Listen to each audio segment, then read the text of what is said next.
final Operation Kalmia report has just been published online on the IPCC website. I'm looking at it now, and there are 10 different documents, but the long and the short of it is that yes, it says there were significant and serious collective failings within Staffordshire Police. It says there were problems too, serious problems with the force's handling of the protected witness, which had led to the unsafe convictions, but it concludes that there was no deliberate conspiracy. And even though 3 years earlier Mick Creedon had said there was a case to answer for misconduct, it now says that the blame doesn't lie with any individuals, so none of them need to be disciplined. Even after the appropriate authorities ruled that the senior officers would face no charges, the IPCC still had the power to overrule them and direct that misconduct hearings should take place, but it chose not to. Sarah Green is its deputy chair. 2012 we had an appeal court judgment that almost went as far as to say there'd been a perversion of the course of justice here, potential criminal charges, to 5 years on your publication, and nobody seems to be being held to account at all. It feels unsatisfactory, especially, I know, to the family of Kevin Nunes, to his partner's family. What would you say to that? I can absolutely see that, and I have every sympathy for the family of Kevin Nunes. But, I mean, this is one of the reasons why the investigation was so thorough and so detailed and so long, was because we were looking at, was there evidence of corruption and of willfully withholding material that should have been given to the CPS and to the court. We're not looking at a conspiracy, we are not looking at corruption. Those people who knew about the material did not have a specific responsibility on them to disclose it, and those officers who were specifically tasked with disclosure didn't know about the material.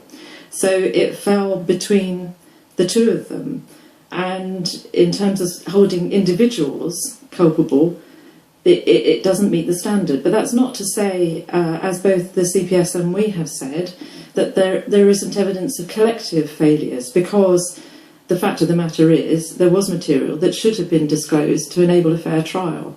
It took almost 3 years from the initial findings to the final report, during which the officers involved were able to submit lengthy letters of objection. Ultimately, an investigation that cost millions led to no action being taken. Benji Williams thinks changes must be made. I think this episode only validates that the IPC system is actually flawed, and I think there has to be a complete revamp, and that has to come from the top, and only the government can do that. And I think that eye should be removed. You know, I believe that this case has shown that there's nothing independent about the PCC, Police Complaints Commission. The story that began way back in September 2002, when Kevin Nunes' body was found in a hedgerow near a South Staffordshire farm, is nowhere near over. His murderers still haven't been caught, and no one at Staffordshire Police has been held to account for what everyone, including the force, agrees have been terrible mistakes. Gareth Morgan took over from Jane Sawyers as Staffordshire's Chief Constable when she retired earlier this year. I've apologised for the failings that Staffordshire Police didn't disclose information that was required, led to the Court of Appeal findings. That is not a good place for a police service to find itself. I've acknowledged that, and I've acknowledged that in an apology to the family of Kevin Nunes, who are justifiably wondering why justice hasn't been served. And when you look at the whole story of the Nunes investigation, what do you think as a police officer now? You know, these are difficult balances to have, and sometimes you need to take risks, and sometimes you need to make decisions that you have to be able to justify. It's clear at the time we failed to disclose information that was required. That undermined the trial. That did not need to happen, and therefore we did not need to be in this position. My undertaking is that we have learned from that, and I am determined it will not be repeated. Is there still an SPU? No, and these operations are now managed with national guidance and recommendations that are managed in both in regional and national positions, so that forces like Staffordshire don't undertake those roles any longer. That's the right way to do this. This is very specialist work. It needs specialist officers. The conduct and behaviour of those in those teams at the time was unacceptable, and it should not have happened. Gareth Morgan has offered to meet Leanne and Benji Williams. They're considering the offer. Staffordshire Police say the murder investigation remains open and is subject to regular reviews. 14 officers were investigated by Operation Kalmia, 13 have retired. Only Marcus Beale is still a serving officer. He declined to be interviewed for this programme, nor has Adrian Lee responded to interview requests. Of the 5 men cleared of Kevin Nunes' murder, 1 was deported, 1 is facing jail for drugs offences, and 2 are living in the West Midlands. The 5th, Levi Walker, is serving a life sentence for another murder in 2004, though he's working on an appeal.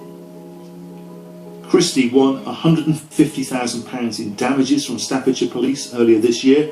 Walker got £50,000. It's thought the others may lodge their own claims. Simeon Taylor is living in the Wolverhampton area. He was paid a reward of £15,000. It would have been more, but police kept £8,000 to cover the cost of the criminal damage he'd caused. Leanne Williams wants to go back to college and would like to work in victim support. Her son's now nearly 15. She still hopes that someone will come forward and provide the answer to the question, who killed Kevin Nunes, and that one day they'll get justice.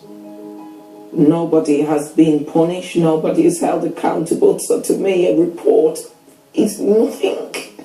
It just don't make no sense. The fact that although they didn't commit nothing criminal, how is it that nobody, not one person, has been disciplined? Nobody. And it's just shocking to me. It's just absolutely shocking, and I just think it's really, really, really bad.